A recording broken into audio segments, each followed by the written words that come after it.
So today we're going to get into the meat of writing our essays by writing our first body paragraph. And we're actually going to start off with our evidence catcher. You should have completed that, but it's still in Google Classroom if you haven't gotten it done. And if you're looking for the work that you submitted for it before, you can just look in your Google Drive. So most of you have already started. Just look in your Google Drive to find the work. And let's take a look at that evidence catcher so we can see how it will help us craft our essay. So on our evidence catcher, we wrote the universal theme we found for both texts. And this one is a really good one.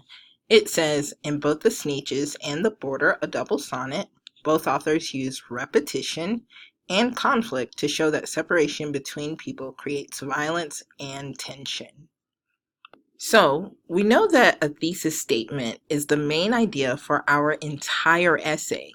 So how are we going to turn our humble little thesis statement into a whole essay that can provide evidence and support our claims? First, we need to actually open the essay in Google Classroom. So we'll go to Writer's Room, click on Classwork, and then click on Essay, the Border, a double sonnet. Once we click there, we'll just click on the icon to open up the essay. And then we'll need to either type our thesis statement or just copy and paste it from the evidence catcher assignment. So now that we have our thesis statement, how are we going to turn that into a whole essay? Well, just for the sake of practice, we're going to only be writing a body paragraph today. So this author said, in both the Sneetches and the Border, a double sonnet, the authors use repetition and conflict to show that separation between people creates violence and tension. There's a couple ways I can organize this. I can talk about repetition in body paragraph 1 and conflict in body paragraph 2. But I don't want to separate the Sneetches and the Border, a double sonnet into two different paragraphs.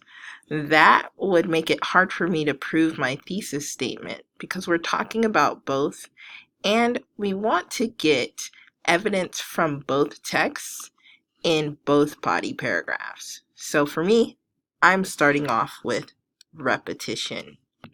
So for body paragraph 1, what I want to do is say both authors use repetition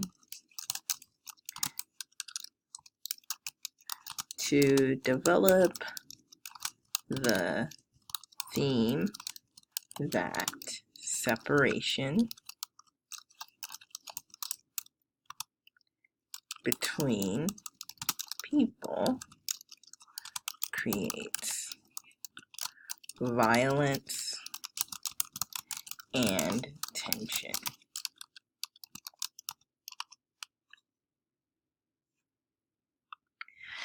What do I need next?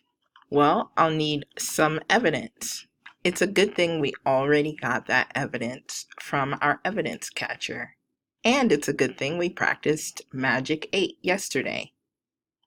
So now we have our evidence. It says, in Dr. Seuss's The Sneetches, the author repeats the word stars to emphasize the differences between the plain belly Sneetches and the star belly Sneetches. For example, comma, he writes, comma, quotation mark, could a plain belly get in the game? Not at all. You could only play if your belly had stars. And then, of course, we put our quotation mark, our parentheses, and our period. Now it's time for some interpretation. The interpretation phrase I'm going to practice today is causes the reader to consider. So I'm saying the repetition of stars causes the reader to consider how the Sneetches could divide their society based on such a small difference. Moving on to my second piece of evidence, I can say, similarly, Alberto Rios's The Border, a Double Sonnet, repeats the word, the border, to show that division between people is unnecessary. And I think I'll wrap it up here. I want you to follow this format to make sure that you're writing a strong body paragraph with a strong topic sentence. Just as a reminder, our topic sentence is way up here, and we got it straight from our thesis statement. Next, we had our evidence, some interpretation, another piece of evidence, and this is the part where you'll work by yourself. You're going to write another piece of evidence, another piece of interpretation, and a concluding sentence. So follow the model so that you can submit your body paragraph 1 for today.